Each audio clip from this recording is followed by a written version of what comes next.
یارو گفت موتور سواری که ورزش نی، موتور بچه 2 ساله هم میتونه گازشو بگیره و بره.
این پست نمیخواد به خاطر من لایک کنید، به خاطر تمام ورزشکارا و موتورسوارای خوب کشورمون لایک کنید.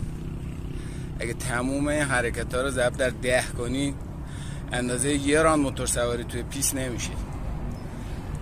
و اون شخصی که به ما گفت که موتورسواری ورزش نیست، آره ما ورزشکار نیستیم. تو ورزشکاری که تمام عمرت گذروندی و سنگین ترین چیزی که بلند کردی یه دونه خودکار بوده.